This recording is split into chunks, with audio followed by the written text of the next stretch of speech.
Okay, welcome back from break. I hope everyone had a very good Thanksgiving. I hope everyone got some rest. So this is our final week in terms of chapter assignments. So chapter 13 is what's going to be assigned this week. Chapter 13 is going to kind of pick up where chapter 12 left off. It's going to talk about Siena a little bit. It's going to be focused on Siena and Florence in the 14th century. Your lesson plan and the PowerPoint with the outline and images, has been emailed to you. And the chapter has been assigned in Revel. So everything should be available to you. I'm looking here over the lesson plan. Okay, so today what I'm going to do is I'm going to go through section 1 and section 3. And then I'll go through section 4. I'll have it ready for you to go in a separate video on Wednesday. So in this chapter, there's not going to be a section 2 quiz. I took that one out. Yeah, I always take that section out when I come to this chapter because, anyway.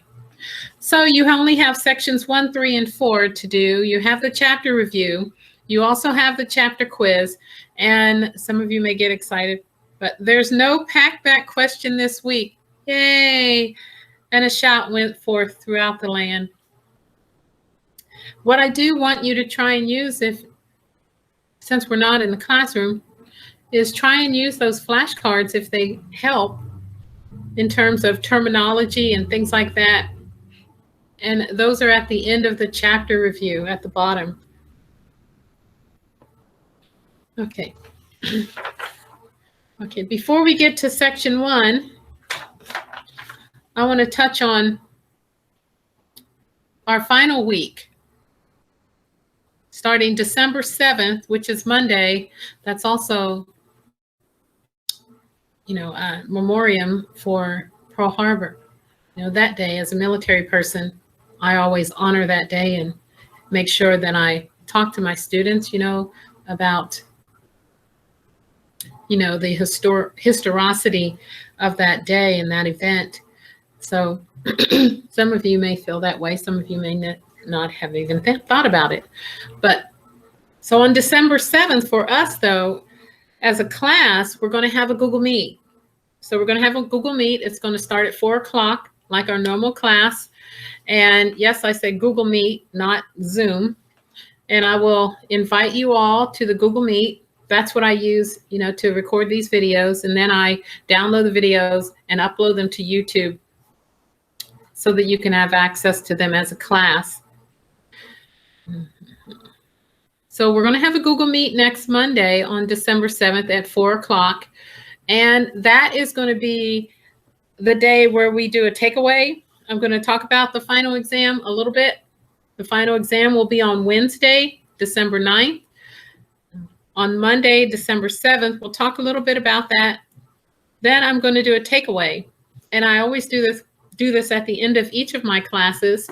And what that is I want you all to come thinking about which part of the class this semester stood out to you the most. We'll critically reflect on it. So keep that in mind when you join the Google Meet next Monday. Okay. And as far as the exam goes, let's see, I'll have 3 essay questions. 3 essay questions, actually based on chapter 13. I'm not going to do a cumulative, or usually I do a unit exam, but I'm not going to do that because this semester has been so choppy and you all know what I mean. So I'm just going to do 3 essay questions based on chapter 13. There will be, you can choose 2 of those essay questions, 2 of the 3. It doesn't matter which ones you choose, just 2 of those 3 to respond to. And there is a rubric that goes along with that, with those essay questions. And I've already uploaded it into the Revel program. So that is where you're going to take that exam, in Revel. And you're going to need to take it. Again, this is next Wednesday on the 9th, between the hours of 4 and 5:30, as if we were in class. So keep that in mind. All right. So, and the questions are taken from section 1, 3, and 4 in our chapter. Okay, so let's go ahead and get into it. Section 1.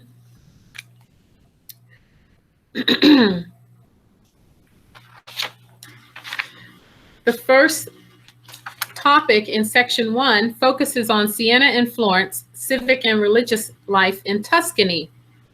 How do the Sienese and Florentine republics compare? Before we get into that, I just want to say that it's normally in chapter 13 where I will show scenes from a movie called Under the Tuscan Sky.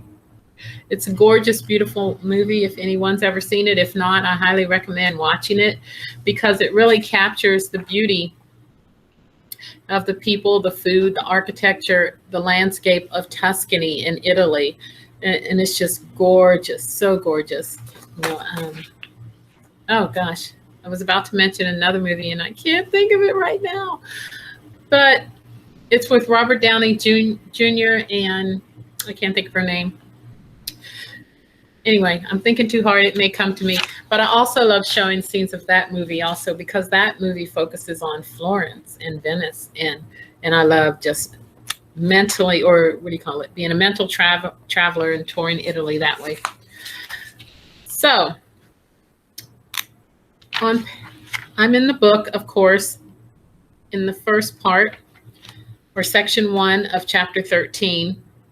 And it focuses on the city halls of Siena and Florence. On the first page, once you pull up your Revel textbook, on that very first page,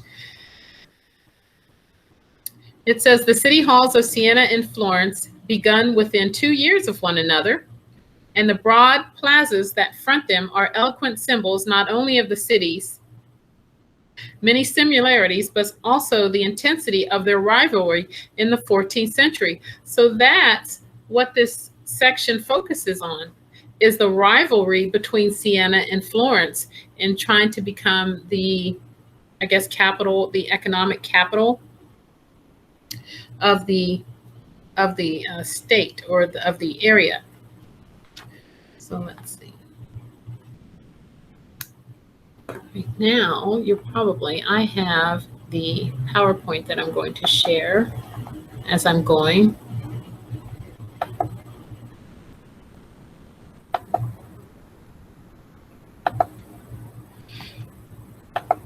Hopefully you can still see me. If not, that's okay. Okay, so here is the first slide in the PowerPoint that says both Siena and Florence had city walls with broad plazas. Rival Tuscan cities asserting protection of the Virgin. Page down. I'm doing this presentation, sharing this page with you, because I love the buildings, and it really helps you capture the essence of this section, this chapter. So you've got the Palazzo Vecchio in Florence there, and it goes into detail about the architecture in this first section. Then you've got the Palazzo Pubblico in Siena. Gorgeous. Then you have the map here, Central Italy in about 1494, showing the republics of Florence and Siena and the Papal States.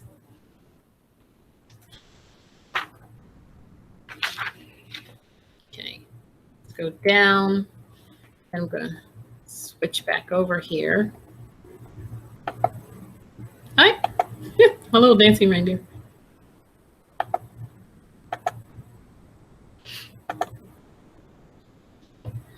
Okay, so going down, it says, in both Siena and Florence, the fortunes of church and state were inextricably linked. Until the Palazzo Vecchio and the Palazzo Pubblico were built, both city governments met in churches. So those are the two buildings I just showed you on the PowerPoint there. Then it says, afterwards, the open squares in front of each city hall were used to host political events and public sermons. If we go down a little more, it says this chapter focuses on these two rival Tuscan cities in the 14th century. Both cities asserted that they were under the protection of the Virgin, and the artists of both competed to represent the Virgin Mary, that is, as magnificently as possible. The result was a new style of art. And down here, a little further down in the chapter, it mentions some some writers who emerged during this time. Dante, Chaucer, and Giovanni Boccaccio. And there is another artist, it doesn't mention her name. But anyway, these writers began to change the face of literature. And they're still, their literary works, we'll get to that later on here, are still talked about. They're still studied. They're still read in universities and colleges, and even in some high schools. Okay, but jumping over here, let's start with the first quiz question, which says, what is a guild? So if we go to the topic in big black headers, go ahead and hit your arrow, which takes you to the next, I guess, topic header that says Siena and Florence, civic and religious life in Tuscany. How do the Sienese and Florentine republics compare? So it says Florence is located in the Arno Valley, the region's richest agricultural district. Their rivalry dates back to the contest for supremacy between the Pope and the Holy Roman Empire during the time of Charlemagne. Then it goes down and it talks about Florence being a free commune. Florence was already extremely wealthy, and that wealth was based on trade. By the 12th century, Florence was the center of textile production of the Western world. So then it goes over, and there's another section that says the guilds and Florentine politics. Only two other cities in all of Italy, Lucia and Venice, could boast that they were republics like Siena and Florence. And governing a city was no easy task. Florence established itself as a free commune, the governor of which was controlled by arti, or guilds. Guilds and associations or groups of people with like-minded, often occupation-based interests, which controlled the arts and trades over their members. I want you to highlight that section or make a note of that section or what it just talked about, because that's related to one of the essay questions on your final, if you choose that one. But that's also the answer to your first quiz question in section 1. What is a guild? There's your answer right there. And associations of ... Okay. Let me turn my page here. Okay, so our second quiz question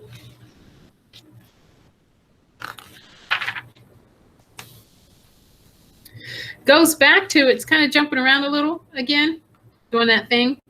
So it goes back to the first paragraph, actually, right under the bold main header that says Siena and Florence, civic and religious life in Tuscany.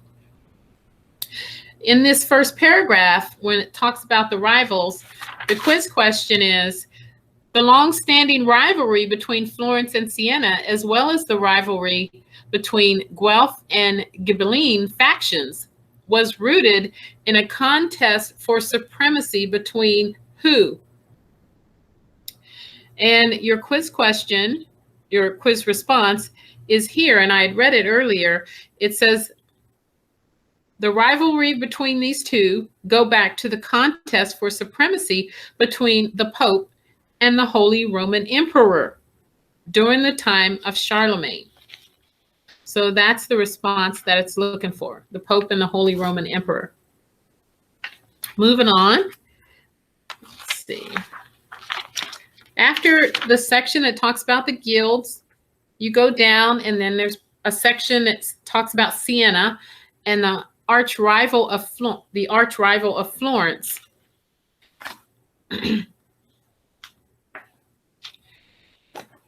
At the beginning of this little section, it says, Siena rivaled Florence as one of the most powerful cities in Europe, and its sense of its past lent it a feeling of historical weight. According to legend, its founders were Caeneus and Accius, the sons of Remus, who with his brother Romulus founded Rome. And we know, well, you may remember this story from way back in chapter 6, I think, when we talked about Rome. It talked about its origins in the legend of Romulus and Remus, and it rehashes that there. But if we go down, let's see, the next paragraph, which is a rather long paragraph, it starts off with Siena remained a small Etruscan village for 700 years until the Roman Emperor Augustus colonized it in the 13th century BCE. Then further down, near the bottom, let's see.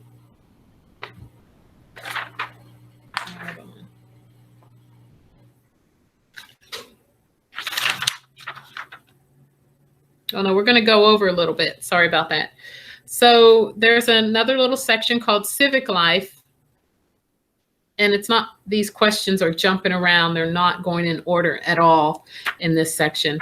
So if we go over to Civic Life, and then we keep going over to, let's see, a few paragraphs down, you're looking for a paragraph that starts with, as in Florence. As in Florence, it says, the guilds became an increasingly powerful force in the commune. That goes back to the essay, one of the essay questions on the final. Leading the way was the Merchants Guild, organized as early as 1192. The richest merchant families lent money and dealt in wax, pepper, and spices, as well as Flemish cloth, shoes, stockings, and belts.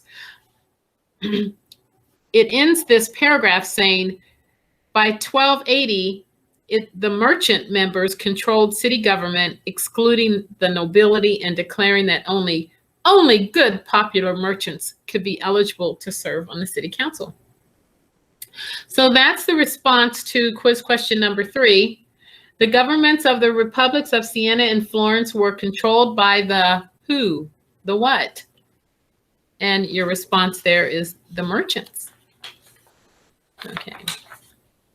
Quiz question number 4. Going back to the section where it talks about Siena, the arch rival of Florence.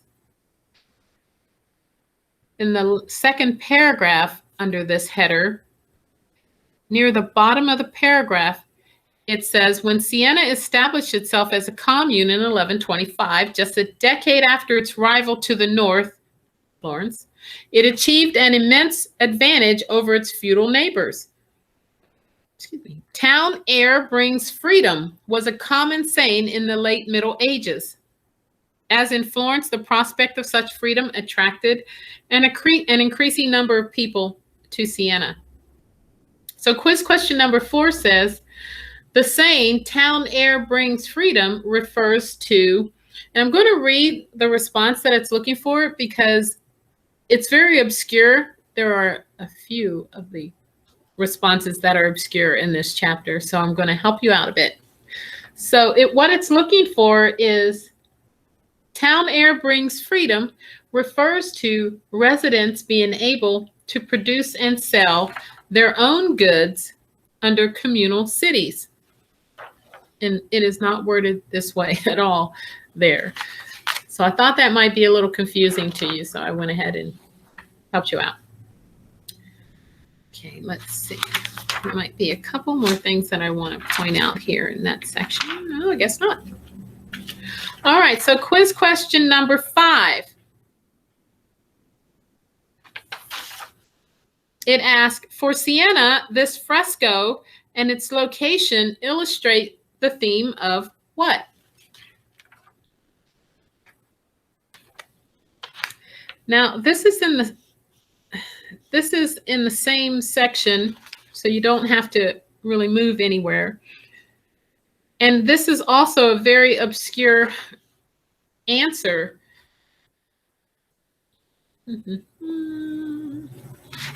So like I said, I'm going to give it to you. It says, for Siena, this fresco, town air brings freedom, and its location illustrate the theme of civic devotion and wise counsel. And in this section right underneath where it says civic life, if you read through there, it gives you the sense of civic devotion and wise counsel, but it doesn't use those words. It shows you that they seek that and they esteem that and they have that devotion, but it doesn't use those words. So that's why I'm giving it to you. Okay, so that's section 1.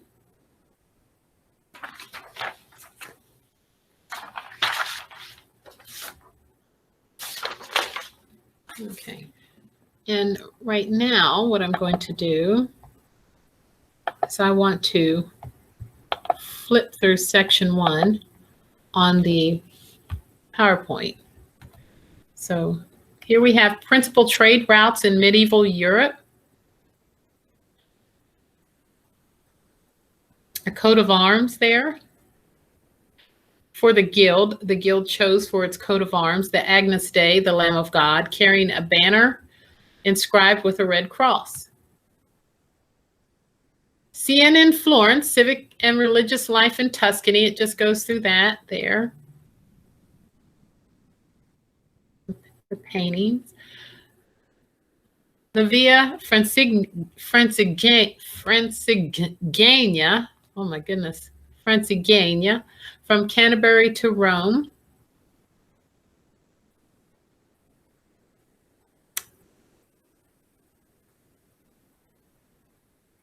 Simone Martini Maestra, Council Chamber. Okay, this is section 2. I'm going to tap through that really quick so I can get to section 3. And then I'm going to stop sharing so I can go back to, yes, okay. So section 3, Dante. You know, what is so amazing to me, not amazing, but just impressive. Yeah, amazing, impressive. And it's the reason why I teach English literature. And it's the reason why I teach history, is because I always tell my students, us as human beings, the only way we can gain immortality here on earth is through the arts, through literature or music or film. I love watching older movies, and some of them go back 80, 70, 100 years. And I was watching one from the 1920s, and I thought, oh my gosh, that's 100 years, and these actors are still alive. Not physically, but you know what I mean. And the same thing with literature. Shakespeare, Chaucer, Dante, and other artists that they're going to mention here, you know, they still live on. And that's what's so impressive. But Dante's Divine Comedy is one of those amazing works of literature. If you've never read it, good luck with that. No, but it's in 3 books. It's in 3 parts. But it is an amazing, amazing work. And that's why it has endured, like Shakespeare. And I tell my students, this is going back to 1600. He's immortal in terms of art. And so is Dante. So if you're there at the section, Dante and the Rise of Vernacular Literature in Europe, what are the distinguishing characteristics of Dante's Divine Comedy? And it's a bit of a, that divine comedy is a bit satirical in a sense, or oxymoron, whichever. But the word vernacular, I want you to look at that word because it's going to explain what exactly that word means here. And you've heard people say, well, in order to help someone understand something, people will change the way they're speaking to the vernacular of their audience or of the group of people that they're speaking to. It could be a group of youth who are, from the South, and they, are used to, Southern sayings or colloquialisms that help them understand things, or a group of youth from the inner city. People will change their vernacular in order to better reach that audience. And some people today will call that, can get offended by that and call it cultural appropriation or something. And if someone's doing it to try and mock somebody, or you know what I mean, then it is inappropriate. But if you're trying to teach somebody something and they're not understanding, then you may need to use some words that they can relate to, even if it's slang, So that's what Dante started to do. So in the first paragraph there, under the main header, it says, until the 12th century, the language of almost all educated circles in Europe was Latin. Gradually, however, writers began to address their works to a wider lay audience. Lay meaning common, the common people, not just wealthy people who were educated, but they wanted to not just sell, I guess, or want their books to reach the rich people who were educated, but they wanted their books and their poems and their other writings to reach just the common person on the street. And this was unique. This was different. Okay, so they began to address their works to a wider lay audience and to write in the vernacular. And to write in that vernacular, meaning vulgar in both Latin and Italian, the language spoken in the streets, and strongly associated with the vulgar and the coarse. So you see where it's going here. Vulgar means vulgar, and the sound just tells you what they're talking about. So these writers began to use that common language, even that vulgar language, that coarse language. That's why, you read a lot of Shakespeare sometimes, and he's using some words. And I tell my students, when we're reading it, get ready. He's going to use damn and hell and whore and bastard and words like that, because that was the vernacular of the common people in his time. And Dante did the same. It says here, I like this, the French led the way in 12th century works such as the Song of Roland, which we saw in chapter 10. But early in the 14th century, vernacular works began to appear throughout Italy as well, speaking to the rest of Europe. So Dante's Divine Comedy, one of the greatest medieval Italian writers working in the vernacular, was the poet Dante Alighieri. Now, again, when it says he was working in the vernacular, that's what he was focused on. And I'm kind of hitting Dante a little bit here because this is one of your other essay questions on the final. So, yeah. Okay, so let's see here.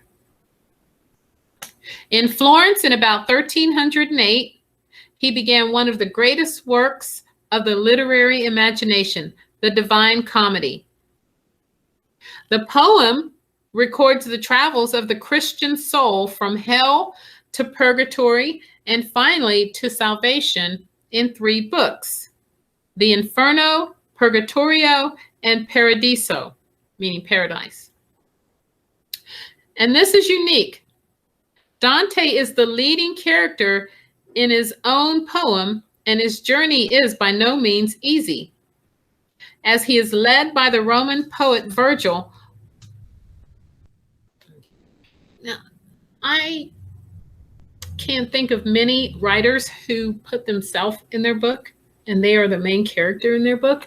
That is rare, very rare. As a matter of fact, just coming to mind is Kurt, I think it's Vonnegut, Slaughterhouse Five.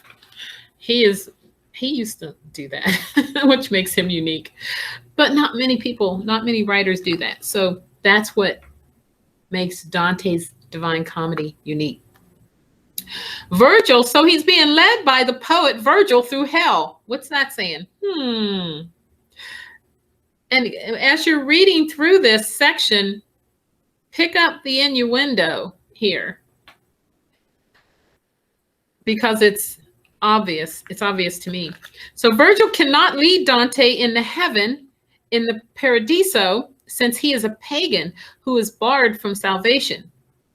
He is thus condemned to limbo, the first level of hell, a place of sorrow without torment, populated by virtuous pagans, the great philosophers and authors, unbaptized children, and others unfit to enter the kingdom of heaven. Wow, you can see the heavy, I guess, Catholic teachings, I guess, here is, especially when it says unbaptized children. That's a very, very Catholic belief. Okay, so among those who inhabit the realm with Virgil are Caesar, Homer, Socrates, and Aristotle. So what is Dante saying here? That they're all in hell is what he's saying. Okay, there is no punishment here, and the atmosphere is peaceful yet sad. Virgil is, in fact, the model of human rationality. And in the Inferno, he and Dante study the varieties of human sin. Many of the characters who inhabit Dante's hell are his contemporaries. And it goes on to talk about those. I won't read this whole thing to you. Then it says, Dante also makes much of the rivalries in his native Florence. He was himself a Guelph, but so divided were the Guelphs among themselves into factions called the Blacks and the Whites. Interesting. So he goes on to say, let's see. Dante was a white. Yes, it gives you a little history of Dante's history.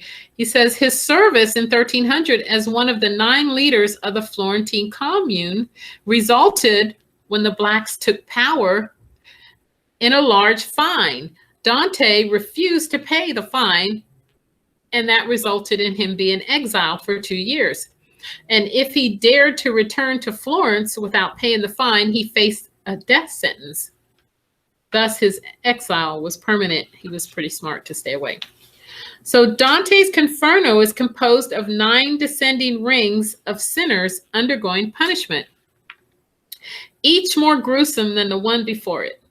In the poem's first canto, the poet, Dante himself, is lost in a dark wood of error, where Virgil comes to his rescue, promising to lead him forth to an eternal place. So I'm going to jump over to the PowerPoint for a moment.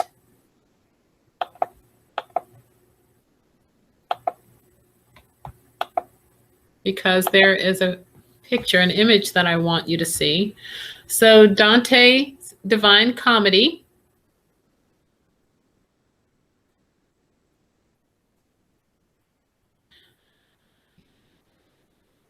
To Dante's right is the Inferno, and behind him the 7-stepped hill of Purgatory. To his left is Paradise, imagined as Florence Cathedral. And this is the picture that I wanted you to see. It's also there in your text. The plan of Dante's Inferno. His different levels of hell there, or rings of hell. And if we go down, plan of Dante's Paradise. And that's it.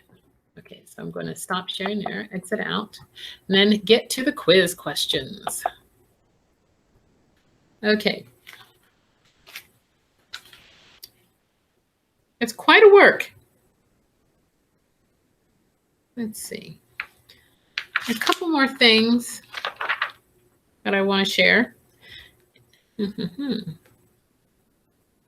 Dante finds intellectual dishonesty more sinful than any sin of passion, and thus flatterers, hypocrites, and liars occupy the next lower rings of hell. Finally, in Canto, Dante once again integrates the pagan and Christian worlds as he introduces Satan himself, who chews on the worst of all traitors, Judas Iscariot, who betrayed Jesus, and Brutus and Cassius, who assassinated Julius Caesar. Very Roman here, very Roman, very Italian.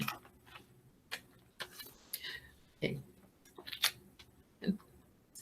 He goes on to say, it goes on, not Dante, but it goes on to talk about the rhyme scheme of the Divine Comedy, which is terza rima, an interlocking three-rhyme pattern invented by Dante.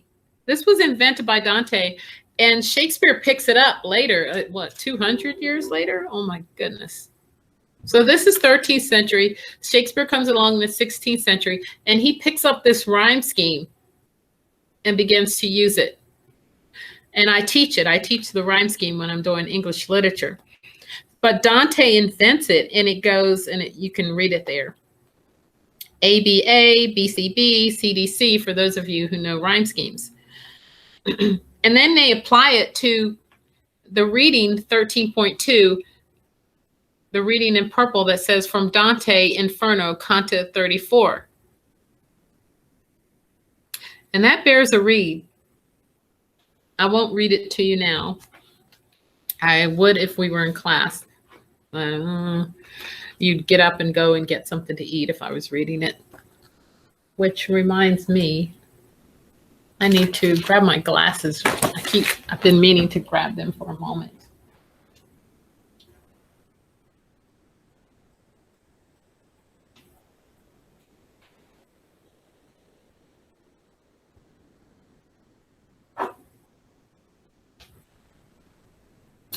Okay, that's not happening. I can't find them. Apologies. We'll just keep it real. Okay. Quiz questions. Dante. First quiz question. After the 12th century, authors who wrote in the vernacular did so to do what? Why did they change the way they were speaking? Why did they start writing in the vernacular or the vulgar language, so to speak? And that goes back to the very beginning in paragraph 1, where it talks about they wanted to reach a wider audience. They wanted to reach that lay audience, the common people. So that's the response that to reach a wider audience other than readers of Latin. Because everyone was writing in Latin up to that point, and then Dante flipped it on its head and said, not just he, but a few other writers said, hey,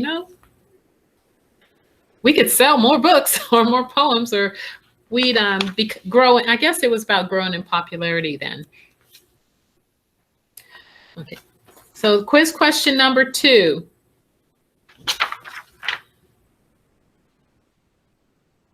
It asks, who is Dante's guide through paradise? Oh, so close.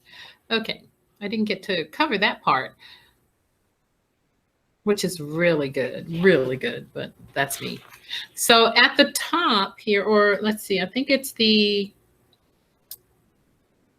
after it talks about the rhyme scheme of Divine Comedy, the next paragraph down, it says, in the universe of the Divine Comedy, Virgil, as the embodiment of rationality, can take Dante no further than hell and purgatory, since in order to enter paradise, faith must triumph over reason, something impossible for the pagan Roman.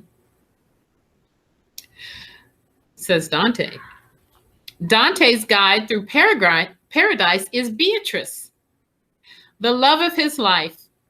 Beatrice was the daughter of the Florentine nobleman Folco Portinari, and this is true. This is his actual life here, not part of the book. It says that Dante first saw her when he was 9 years old and she was 8. No, she was 9 years old and he was 8. He describes meeting her in his first major work, La Vita Nuova, Love Ruled My Soul. He commended, let's see.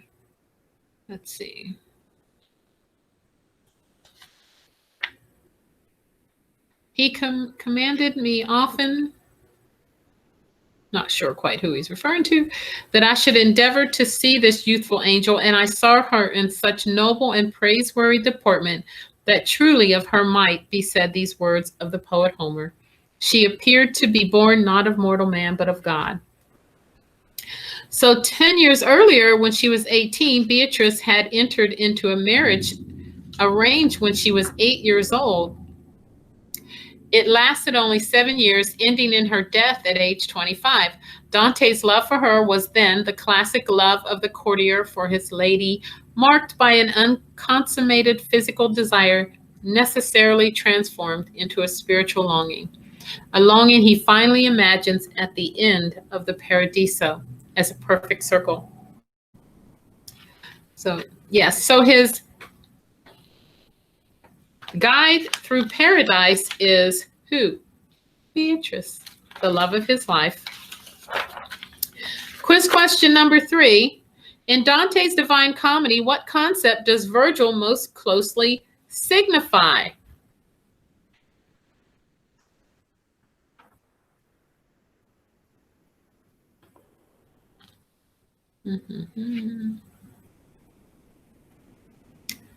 Okay.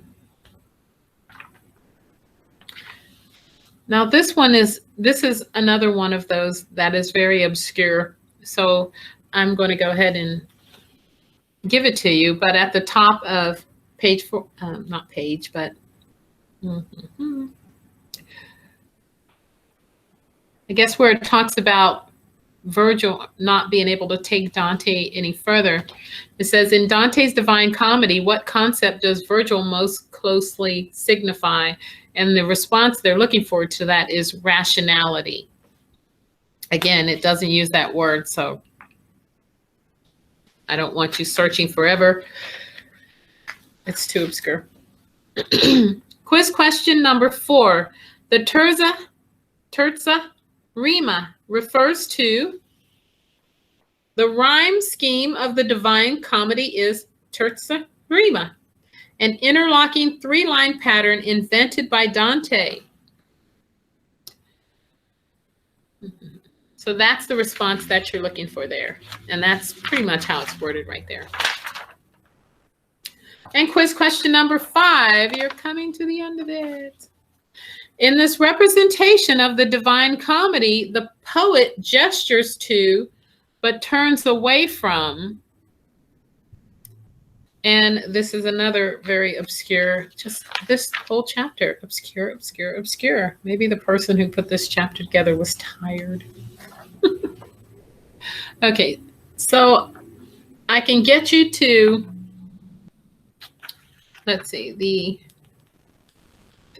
section or the topic header, Dante's Divine Comedy, right at the beginning of the section. And then if you go 1, 2, 3 paragraphs down, you know, it starts talking about Dante's Inferno, but it doesn't quite answer the question. In this representation of the Divine Comedy, the poet gestures to, but turns away from. And if you're looking for a direct, like that type of verbiage in here, you're not going to find it. But it's obvious as you read through that whole section that he's gestures towards the Inferno, but he turns away from it. So your response that you're looking for there is the Inferno. He's like headed towards it. Beatrice, you know, Virgil takes him out of it, leads him out of it, and takes him to the edge, and then Beatrice comes and gets him and takes him into heaven. So, yes, there's so much allegory in there, and my goodness, it's chock full. If you ever want a challenging read, there you go. All right, that's section 2 and section 3. I'll do a shorter video. It'll be very short for Wednesday, and I'll post it on Wednesday for you for section 4. And then I'll send you the Google link or the Google Meet next Monday. I'll send you that over the next weekend. But I do miss seeing all your faces, so make sure you sign into the Google Meet next Monday. Stay safe.